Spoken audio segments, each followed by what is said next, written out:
Bonjour, je suis Karen Fortrin, directrice générale de 2050 Now, la maison. J'ai commencé mes études supérieures, j'ai fait des sciences économie et gestion. Donc j'étais toujours attirée par les mathématiques, donc j'ai choisi cette voie-là, ne sachant pas exactement ce que je voulais faire par la suite et donc me laisser aussi un éventail de possibilités. J'ai fait à l'université de la Sorbonne et puis ensuite une école de commerce. Et puis très vite attirée par les entreprises de la tech, j'ai rejoint Deutsche Telekom en tant que contrôleur de gestion. J'y suis restée 4 ans et puis ensuite j'ai rejoint Microsoft également en tant que contrôleur de gestion sur Windows, Office 365. Et Microsoft, en fait, c'est une entreprise internationale qui offre beaucoup d'opportunités de développement et de carrière. Et moi, j'étais toujours très attirée en fait par le business et également en fait par la période à laquelle j'ai rejoint Microsoft. Donc, je l'ai rejoint en 2012. C'était vraiment l'émergence du digital, des nouvelles fonctions qui arrivaient et la transformation en fait des entreprises toute taille vers le digital. Donc me rapprocher du commerce, de la vente et du business était pour moi un levier aussi de comprendre quels étaient leurs enjeux. Et donc j'ai rejoint la division commerciale PME, PMI, ETI, où mon rôle en tant que business manager consistait en fait à mettre en place toutes les opérations pour accompagner en fait les nouveaux modèles de la transformation digitale des entreprises. En 2018, toujours avec un intérêt très fort pour la tech, mais notamment pour l'innovation, j'ai décidé de rejoindre l'équipe Startup qui s'est créée chez Microsoft. Mon rôle consistait à développer tout d'abord des relations avec des fonds d'investissement. Donc les fonds d'investissement, c'est des acteurs qui investissent dans des startups, dans des entrepreneurs, et de sourcer des nouvelles innovations pour Microsoft. Quelques années après, j'ai créé l'accélérateur pour l'environnement de Microsoft, par conviction de dire que en fait, la technologie, le digital, les innovations sont des leviers pour accélérer la transition écologique des entreprises. En alliant en fait la tech, le digital et l'innovation et puis mon intérêt grandissant pour l'environnement, je rejoins donc aussi cette nouvelle initiative qui est créée par le groupe Les Écoles Parisiens 2050 Now qui consiste à accompagner la transition écologique des entreprises.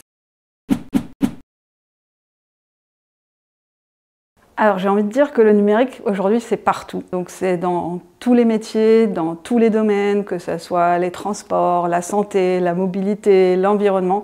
Je pense qu'aujourd'hui, le numérique c'est vraiment mainstream. Notre rôle aujourd'hui chez 2050 Now consiste justement à identifier, à screener, à regarder toutes les innovations qui existent en matière de développement durable et à donner un panorama en fait de ces innovations et décrypter des tendances. Donc concrètement, on est au plus proche de ces innovations, des acteurs de l'innovation. Je pense à pas mal de startups que j'ai aussi accompagnées dans le cadre de mes précédentes expériences. Si je peux nommer certaines, par exemple Altaroad, une start-up qui est aussi cofondée par des femmes et qui consiste à la gestion des déchets de chantier. Des start-up comme Kairos dans la prévision en fait, des risques climatiques pour prendre des meilleures décisions. Donc en fait, j'ai envie de dire, l'innovation, elle est un peu partout aujourd'hui. Et nous, notre métier chez 2050 Now consiste à passer à l'échelle ces innovations. On parle d'innovation aussi digitale, des innovations tech, mais ça nous permet de réfléchir à des nouvelles façons de consommer, de produire, de distribuer pour les entreprises. Et finalement, je pense que le digital permet à tous de prendre des meilleures décisions. D'un point de vue professionnel au quotidien aussi, on utilise le digital, on l'utilise à travers des applications collaboratives, voilà, des outils comme Teams, ou plus récemment, moi j'utilise aussi beaucoup ChatGPT, je teste, voilà, je prompte, je raccourcis certains articles, je cherche des informations complémentaires. Donc ça, c'est vraiment dans la sphère professionnelle. Et dans la sphère privée, j'ai envie de dire, j'utilise que du digital, toutes mes applications, que ce soit la banque, la santé, même les courses, je fais presque tout par application aujourd'hui. Donc pour moi, c'est un peu digital native. Je n'ai pas forcément eu à surmonter des obstacles en tant que tel. Néanmoins, ce que je devais surmonter, c'est mon propre syndrome de l'imposteur. Concrètement, c'est d'être capable de me dire que, en fait, même si je coche pas sur un CV toutes les cases pour un poste, c'est pouvoir dire que j'ai la capacité d'apprendre sur le rôle et de développer ces compétences-là.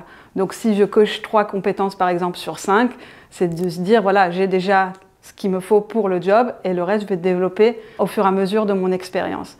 Et je pense que ça, c'est quelque chose que j'ai dû surmonter pour chaque opportunité que je voulais saisir, parce que justement, j'avais pas forcément toutes les compétences, à chaque fois je voulais évoluer. Et aussi, je pense que peut-être ce qui me manquait à ce moment-là, c'est d'avoir des rôles modèles de femmes qui prétendent à ces jobs-là, qui ont fait ces jobs-là. Et c'est pour ça que aussi c'est important, je pense, de témoigner et de se dire, voilà, peut-être on n'a pas toutes les compétences, mais on a la capacité d'y arriver, d'apprendre et de développer d'autres aspects. Le numérique aujourd'hui est en fait partout, dans toutes les fonctions, sur tous les niveaux. Donc je pense que le numérique, c'est même plus une question de est-ce qu'on a besoin de s'initier, de se former au numérique, ça devrait être une obligation. Comme le numérique c'est l'avenir, c'est dans tous les domaines, dans tous les métiers, il est important aussi qu'on ait une représentativité de toute la diversité qui puisse exister dans la société. Donc j'ai envie de dire oui, il y a des opportunités et oui, il faut y aller. Mon conseil serait de, si vous avez envie, il faut y aller, il faut se lancer. Et aussi, ce qui est vraiment important et ce qui, moi, m'a aidé pendant tout mon parcours professionnel, c'est d'avoir des mentors. Donc, en fait, s'entourer de femmes qui m'inspiraient, qui avaient même 2-3 niveaux au-dessus. Donc, vraiment avoir des gens qui ont un parcours exceptionnel, finalement. Et échanger avec ces femmes-là permet de relativiser beaucoup de choses, d'avoir des bons conseils aussi pour la suite. Donc, vraiment, je vous encourage à chaque étape de votre carrière d'avoir un mentor.